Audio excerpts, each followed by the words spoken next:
আজ ছিল কাকার বাড়ির ছাদ ঢালাই, আর সেখানে আমি যাব না, তার জন্য আমি সকাল সকাল বেরিয়ে পড়লাম। হ্যালো এভরিওয়ান, সবাই কেমন আছো? আমি ভালো আছি। আমি কবিতা চলে এলাম তোমাদের সামনে আজকে একটি ভিডিও নিয়ে। দেখো, ঘুম থেকে উঠেই ফুচকা ভেজেছি, তখনই বোন ফোন করছে তোমরা কি আসবে না নাকি। তো আমি তাড়াতাড়ি করে বেরিয়ে পড়লাম কাকা বাড়ির উদ্দেশ্যে, কারণ আজ কাকা বাড়ি আছে ছাদ ঢালাই, সেখানে আমার সকালবেলায় যাওয়ার কথা ছিল, তবুও আমার দেরি হয়ে গেছে। তো কি করব, দেরি হয়ে গেছে একটু, তাই তাড়াহুড়ো করে বেরিয়ে পড়লাম।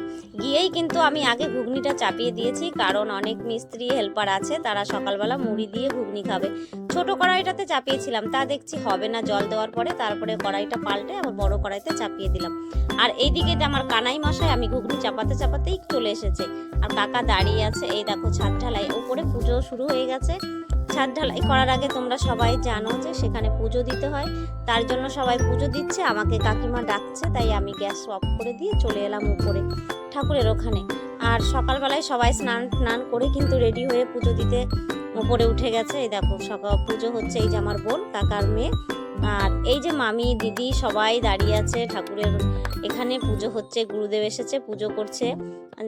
তারপরে পুজো করার পরে হয়ে যাওয়ার পরে, মানে ঢালাই শুরু করার আগে সবাই আগে মুড়ি খেয়ে নেবে, কারণ ঢালাই একবার শুরু হয়ে গেলে আর খাওয়ার সময় হবে না।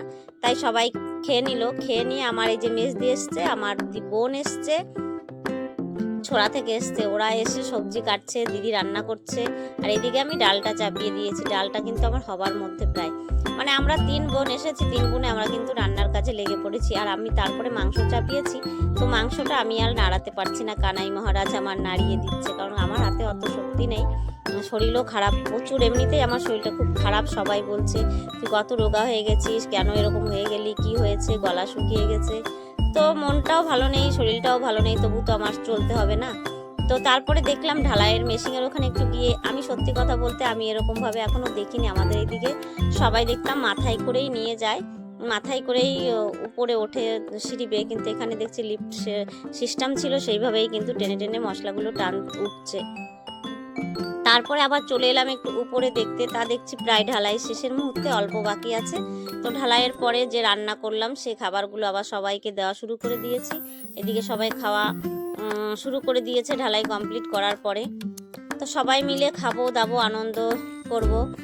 যাই হোক, সবার খাওয়ার পরে আমিও খেতে বসে পড়েছি, আমার বোনও পাশে খাচ্ছে। সবার শেষ খাওয়া দাওয়া করে বাড়ি চলে এলাম। তো বন্ধুরা, সবাই ভালো থেকো, সুস্থ থেকো। যদি ভালো লাগে আমার ভিডিওটা একটু লাইক করে দিও। সবার জন্য রইল বুক ভরা ভালোবাসা, মন ভরা ভালোবাসা। টাটা।